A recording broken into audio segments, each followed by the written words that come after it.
أهلا وسهلا بكل متابعين روايات إيمان. جبت لكم النهاردة رواية حلوة جدا، من أمتع الروايات اللي ممكن تسمعوها لعشاق الرومانسية. رواية اسمها الشاب الوسيم يقع في حب مغنية شوارع. قبل ما نبدأ الرواية بفكركم تحطوا لايكات كتير علشان تشجعوني أستمر في نشر القصص. يلا بينا نبدأ.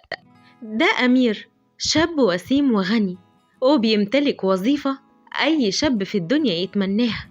بيشتغل نائب مدير في بنك كبير، وقرب كمان على الترقية، وحازم جدا مع موظفينه، لكن كل الموظفين بيحترموه بشكل كبير جدا، وهو شخصية متواضعة جدا بيتعامل مع الساعي زي المدير بالظبط.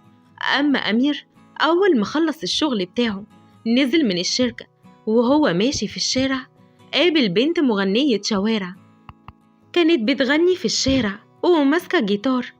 أمير وقف وفضل يتفرج عليها، وكان عمال يسمع صوتها الهادي الرقيق، وبيعجبه صوتها جدا، وبيفضل واقف عمال يسمع في صوتها الجميل. وبعد ما سمع صوتها قرب عليها وحطلها فلوس، وبعد ما ادالها فلوس برضه ممشيش، وفضل واقف عمال يتفرج عليها ويسمع صوت غناها الجميل جدا. زينب استغربت لأنه واقف عمال يبصلها بشكل غير طبيعي، غير أي حد لما بيسمعها. وفجأة هي كمان وقفت غنى وقالت له: على فكرة الأغنية خلصت، ولا أنت حابب تقول بقى إن أنا صوتي يجنن وروعة علشان كده أنت مش قادر تمشي وعمال تسمع في صوتي الجميل وعزفي الأحلى؟ أمير فضل يضحك عليها، وبعدين سلم عليها وعرفها بنفسه وقال: أعرفك بنفسي، أنا اسمي أمير وشغال في البنك اللي هناك ده. أصل بصراحة أول مرة أشوفك قاعدة هنا في الشارع، أول مرة ألمحك مع إني شغال في الشركة بقالي كتير جدا. وقال لها كمان: على فكرة أنا هكون مستمع دايما ليكي لو هتفضلي قاعدة هنا في نفس الشارع.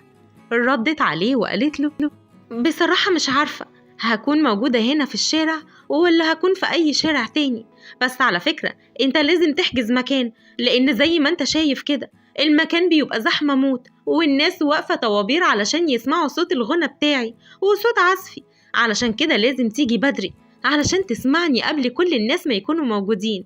أمير فضل يضحك عليها وعلى أسلوبها في الكلام وقال: أيوة ما هو واضح المكان فعلا زحمة موت، علشان كده ما كنتش عارف أوصلك من كتر الناس علشان أسمعك، عن إذنك.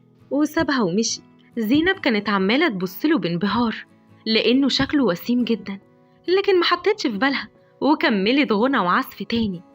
أما أمير ركب عربيته وراح عند بيت مامته، ساكنة في حي شعبي بسيط، وكل الناس اللي موجودين هناك يعتبروا فقراء جدا. وأول ما دخل على مامته خدها بالحضن وقال لها: يا ست الكل، أنا قلتلك بس كام مرة لازم تمشي من المكان ده، مش قيمتك يا حبيبتي، تعالي عيشي معايا في مكان هادي ونضيف، بلاش تعيشي في المكان ده وكمان عايشة لوحدك، وأنا ببقى قلقان عليكي علشان أطمن عليكي وتبقي قصاد عيني ليل ونهار. ها قلت إيه؟ هتيجي معايا ولا لأ؟ ردت الأم وقالت: لا يا حبيبي، انت عارف ان انا بحب اعيش في البيت ده اللي كان فيه ابوك الله يرحمه، وبعدين الجيران كلهم صحابي واخواتي، اسيبهم واروح فين بس؟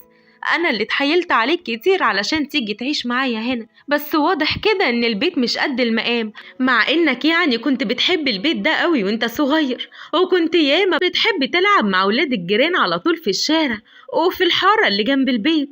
عموما يا حبيبي ربنا يوفقك، عن إذنك يا أمير يا حبيبي، أنا هدخل أصلي، وبعد ما أخلص صلاة هاجيلك علشان نتعشى مع بعض ونتكلم للصبح.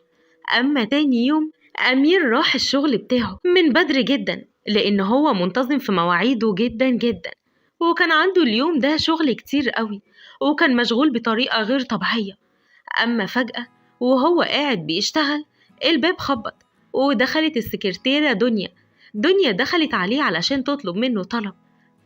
يا أمير بيه لو سمحت، الشغل كله خلاص، كل الناس مشيوا وما فضلش غيري أنا وإنت، بعدين أنا موجودة هنا من الصبح، هو ممكن بعد إذنك يعني أمشي؟ أنا خلصت كل الشغل اللي ورايا وناقص بس حضرتك تمضي على كل الأوراق وكده أكون خلاص خلصت كل حاجة، ممكن لو سمحت أمشي؟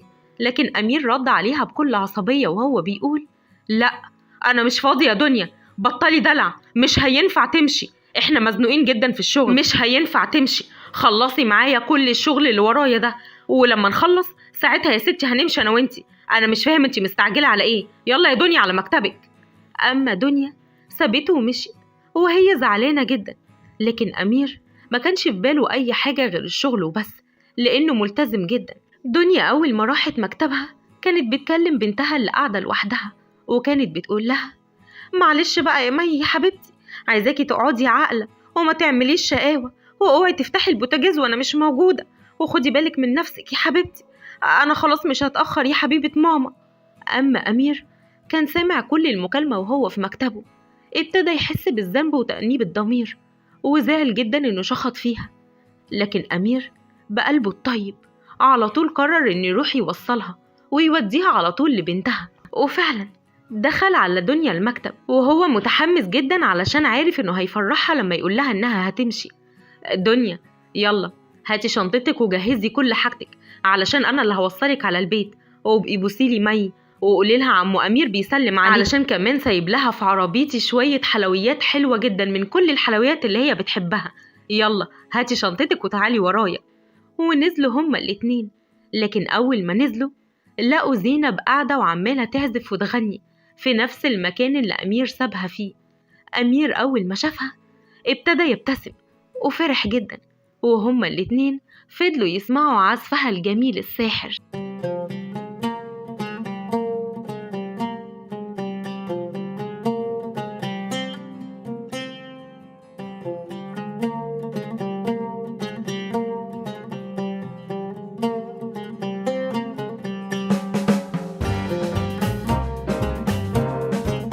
أمير كان منسجم مع غناها وعزفها الساحر الجميل، وبص لدنيا وقال لها دنيا معلش هنقف هنا بس 10 دقايق علشان نسمع الصوت الملائكي الجميل ده، وعلى طول هوصلك لمي.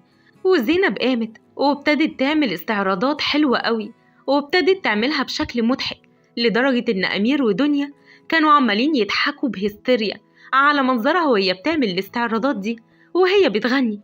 لكن فجأة وزينب بتغني ابتدت تحس إنها دايخة، وابتدت تحس كمان إنها هيغمى عليها.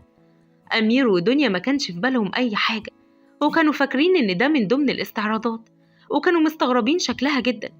لكن فجأة وهي واقفة دنيا وأمير اتصدموا أول ما لقوها أغمى عليها. أمير جري عليها وشالها من على الأرض وفضل ماشي بيها علشان يركبها عربيته، وفعلا ركبها عربيته، وكان سايق بجنون، وكان عمال يكلكس لكل الناس، ما كانش عايز أي حد يبقى قدامه علشان يجري بيها على المستشفى. وأول ما راحت المستشفى سأل الدكتورة علشان يطمن عليها. خير يا دكتور، هي مالها؟ هي فجأة كده أغمى عليها، هي في مشكلة بتعاني منها أو عندها يعني أي مرض مزمن؟ أنا معرفهاش، هي مع الأسف مش قريبتي. ردت الدكتورة وقالت ما تقلقش، هي كويسة جدا والحمد لله، بس مع الأسف لازم تبات لغاية بكرة، مش هينفع أمشيها النهاردة لأني هكمل فحوصات، هعمل لها كشف طبي على كل حاجة في جسمها علشان أتأكد كويس جدا إنها سليمة من كل الاتجاهات. أمير سابها وطلع يجري على الأوضة بتاعتها علشان يطمن عليها، وأول ما بص عليها لقاها فايقة ومفتحة عينيها، قلبه اطمن وارتاح. قوليلي انت عاملة ايه دلوقتي؟ ان شاء الله هتكوني بخير، ما تقلقيش، الدكتورة قالت لي انك كويسة جدا، بس انت هتباتي لبكرة علشان شوية فحوصات الدكتورة هتعملها لك، لكن انا مضطر اني امشي علشان عندي شغل كتير قوي.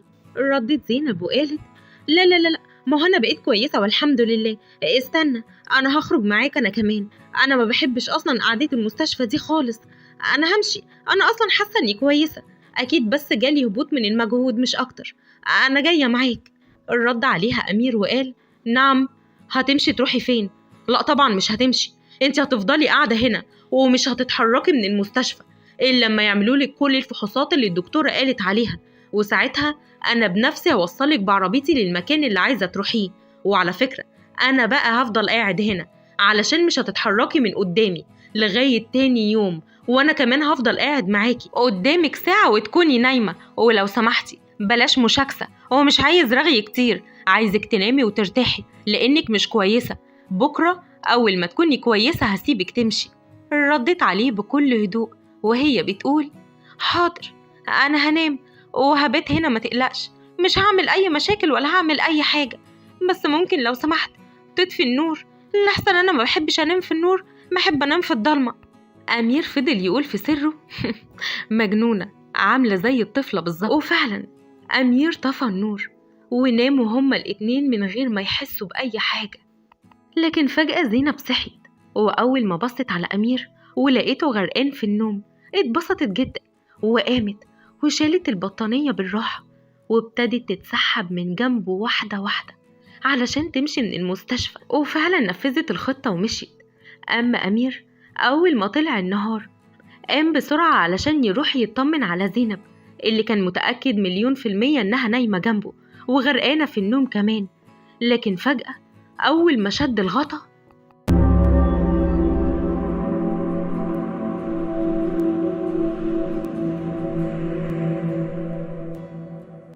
يا ترى أمير هيتصرف إزاي؟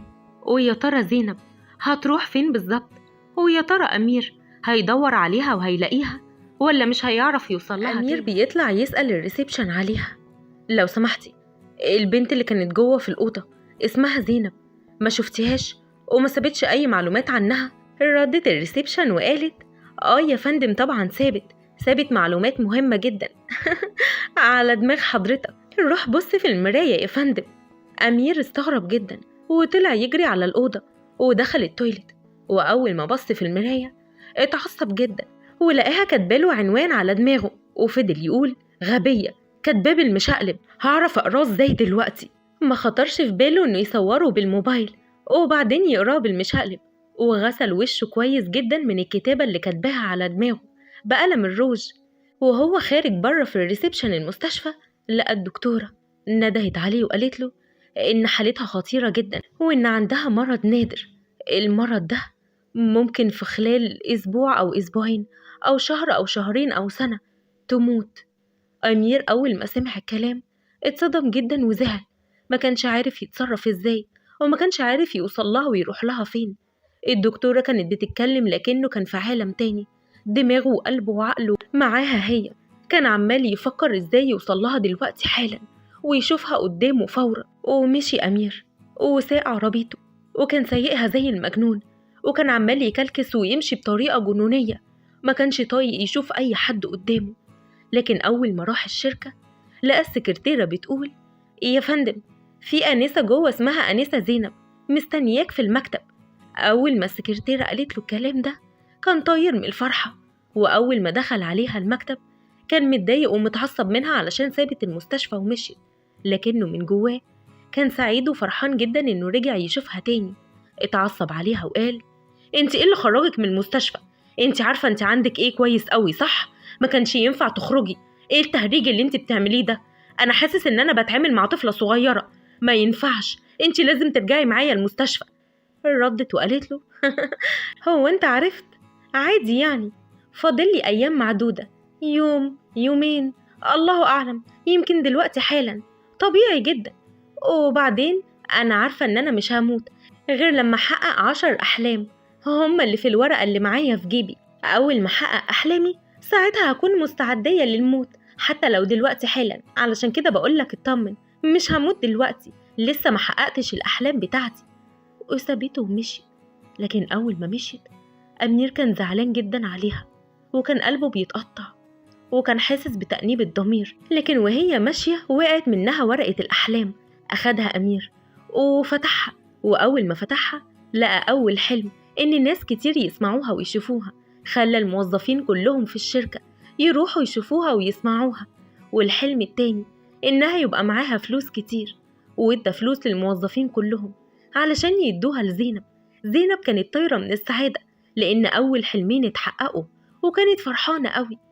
أما تاني يوم أمير بعد ما خلص شغل راح لها على طول وقال لها: ها، أول حلمين اتحققوا، فاضلك حلم كمان، الحلم التالت، وهيتحقق معايا دلوقتي حالا، تقبلي إني أساعدك؟ زينب كانت عمالة تبصله وهي فرحانة جدا، حاسة إن ربنا بعتهولها من السما علشان يحقق لها كل أحلامها.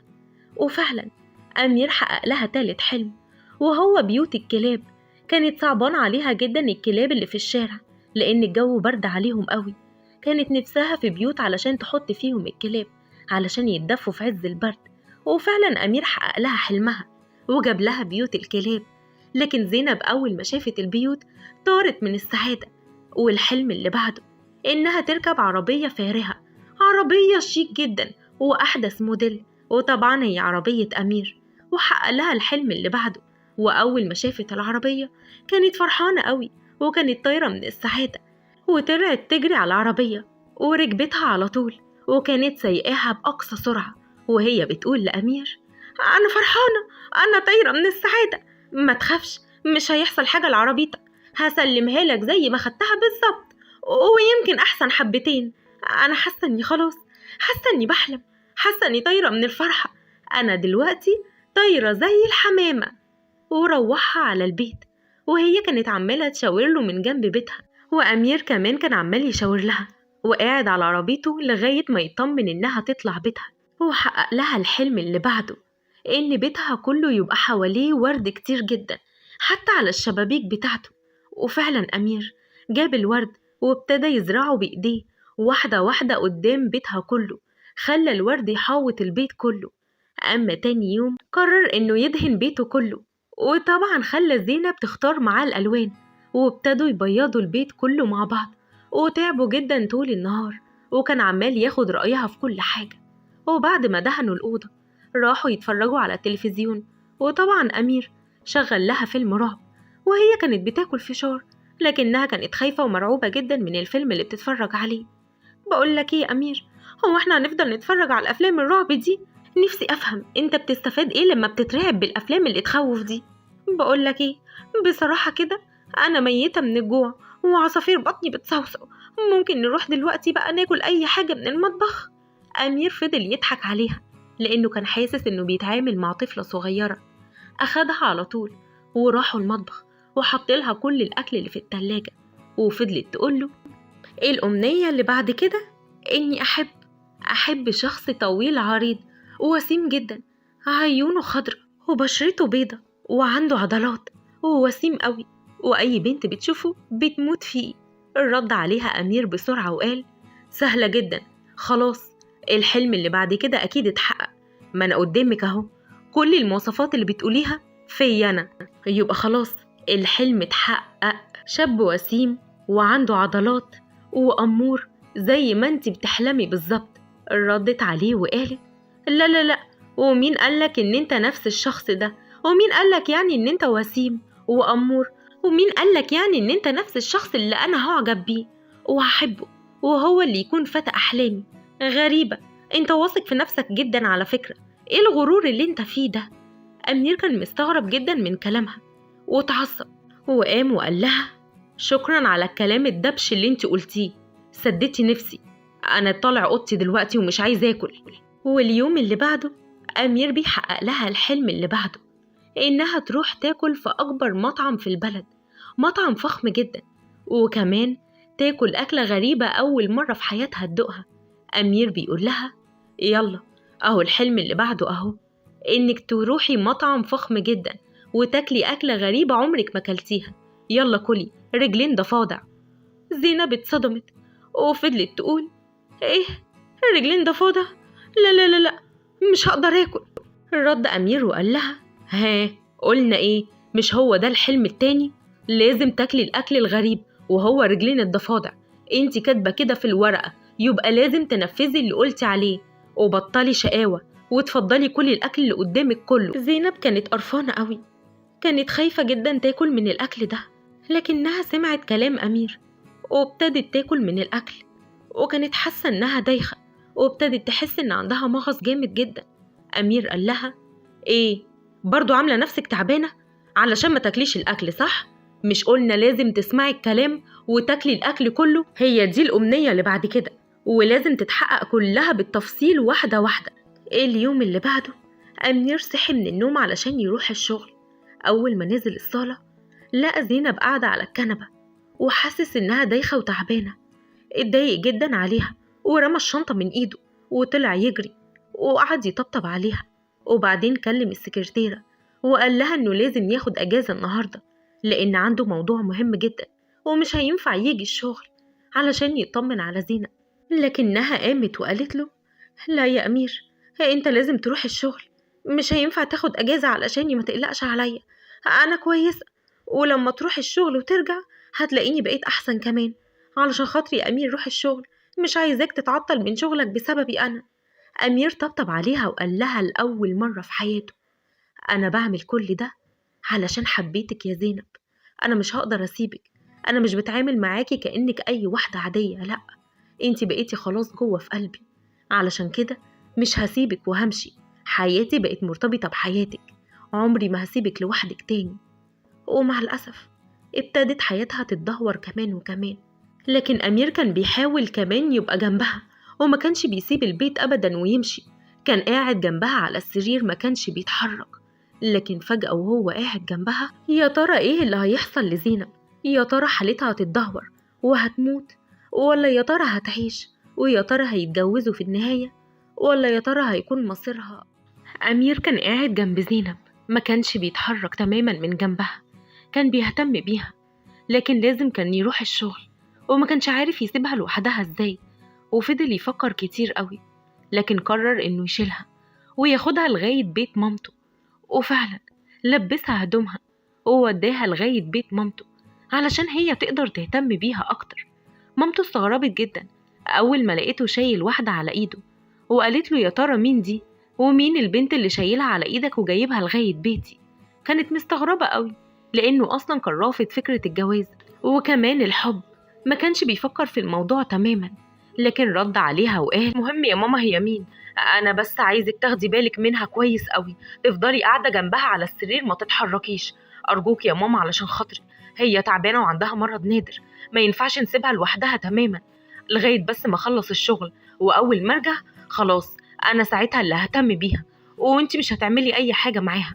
أرجوك يا ماما بلاش أسئلة دلوقتي، هعرفك كل حاجة بعدين، لأني لازم أروح دلوقتي حالا البنك. مامته ما كانتش فاهمة أي حاجة، وأخدها ودخلها الأوضة، ودخلها أوضته القديمة المفضلة بالنسبة له، ونيمها على السرير، وجاب البطانية وغطاها، وكان عمال يتفرج عليها وهي نايمة. ابتدى يقول بينه وبين نفسه إنها خلاص بقت في رقبته، وإن هو الوحيد اللي بقى مسؤول عنها، وإنه لازم يعالجها، لازم يعمل المستحيل علشان يحقق لها أحلامها وتخف. وسابها ومشي، وهو عقله وباله وكل تفكيره معاها هي. لكن زينب كانت فاقدة الوعي، وما كانتش حاسة هي فين، وما كانتش عارفة ايه اللي بيحصل بالظبط. هو أول ما راح البنك المدير كلمه وقال له إنه لازم يطلع مأمورية برا البلد. أول ما سمع الكلام ده فضل يفكر في زينب، وكان بيقول بينه وبين نفسه: يا ترى هعمل معاها ايه؟ ازاي هسيبها لوحدها وهي في أكتر وقت محتاجاني فيه؟ كان عمال يفكر كتير جدا ومش عارف يتصرف ازاي. أي نعم كان مطمن عليها لأنها مع مامته، بس برضه ما كانش قادر يسيبها ويمشي، بس كان مضطر، ولأنه ما كانش مركز في الشغل خالص وكان كل تفكيره مع زينب، ساب الشغل. وبعد 10 دقايق زينب لقيته راجع البيت وفتح عليها الأوضة ودخل. زينب أول ما شافته فرحت جدا، لكن قرب عليها وابتدى يطبطب عليها وهو بيقول لها: أنا آسف يا زينب، أنا لازم أمشي تبع مأمورية برا البلد، مش عارف أسيبك لوحدك إزاي، بس أنا برضو مطمن عليكي لأنك مع أمي، ماما ست طيبة جدا وإن شاء الله هتتبسطي معاها. وما تخافيش يا زينب، أنا 2-3 وهرجعلك على طول، مستحيل هتأخر، أنا أصلا مش هقدر أتأخر عليكي أكتر من كده. وبعدين قام شدها ووقف وفضل ماسك إيديها وهو بيقول: زينب، لأول مرة هقول الكلمة دي لأي بني آدمة في حياتي، أول مرة انطقها وقلبي يحسها، واعترف لها بحبه وقال لها إنه بيحبها جدا. زينب فرحت من قلبها أول ما سمعت من أمير الكلام ده، وسابته وطلعت تجري لأنها كانت مكسوفة جدا ووشها أحمر. لكن أمير كان عمال يضحك عليها لأنها وشها أحمر واتكسفت جدا زي الأطفال. وسافر أمير، لكن مع الأسف طول فترة الشغل كان سرحان وما كانش مركز، كان عمال يفكر في زينب وبس، يا ترى أخدت العلاج ولا لأ، ويا ترى وضعها إيه دلوقتي. وابتدى يفتكر إنها ممكن يغمى عليها من غير ما أمه تحس. فجأة قام بسرعة وساب الميتنج ومشي فورا من غير ما يفكر في شغله، ولا في أي حاجة في حياته غير زينب وبس.